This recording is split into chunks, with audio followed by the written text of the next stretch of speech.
The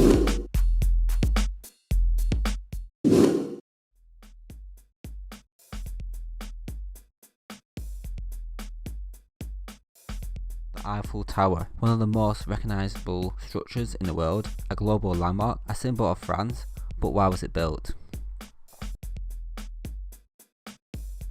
Organisers of the 1889 World's Fair, which commemorated the 100th anniversary of the French Revolution, wanted a centrepiece for the World's Fair, but initially the centrepiece was only going to be a temporary structure.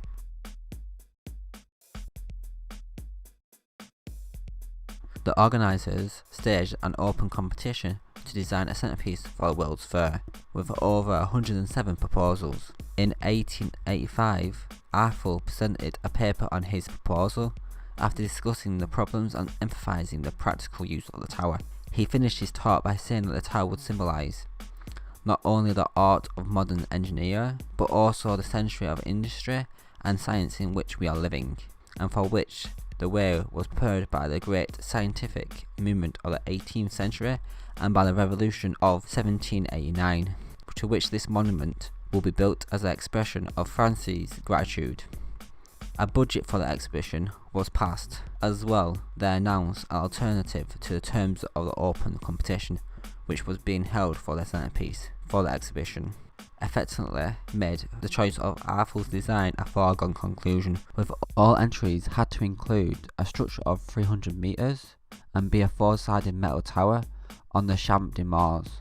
Contracts were finally signed on the 8th of January 1887 to build the tower. This was signed by Eiffel acting in his own capacity rather than a representative of his company, and granted him 1.5 million towards the cost of the construction. Eiffel was to receive all income from the commercial exploitation of the tower during the exhibition and for the following 20 years.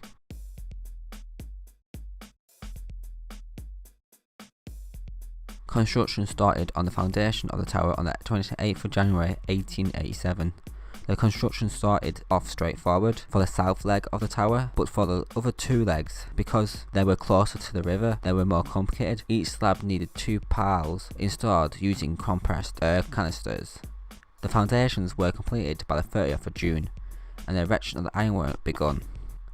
By December 1887, construction of the legs with scaffolding had started. By March 1888, a critical stage of joining the four legs at the first level was completed by the end of March. In May 1888, the start of the construction of the second stage. In August 1888, completion of the second level. In December 1888, construction of the upper stages. In March 1889, the tower was topped out. Despite the criticism and the many labour strikes during the construction of the tower was built in little over 2 years, but the tower wasn't ready for the World's Fair, with work still being done on particularly on the lifts and facilities in the tower, and the tower was not open to the public until 9 days after the opening of the exhibition on the 6th of May.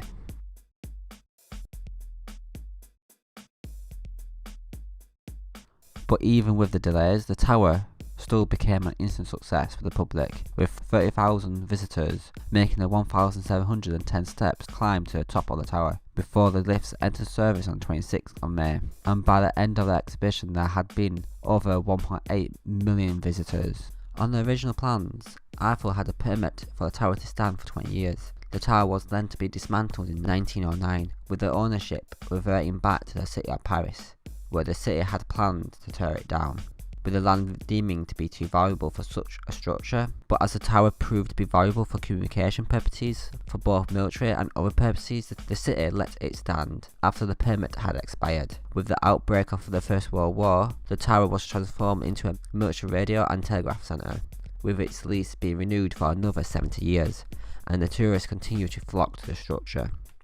But by the 1980s, thanks to mismanagement, the tower has fallen into disrepair, with the renovations costing 38 million, which took place between 1980 and 1983. Today, the Eiffel Tower is a successful affair, with last year seeing more than 4.5 million people visiting it, a figure that has increased since the 1980s. The tower has become a symbol of France.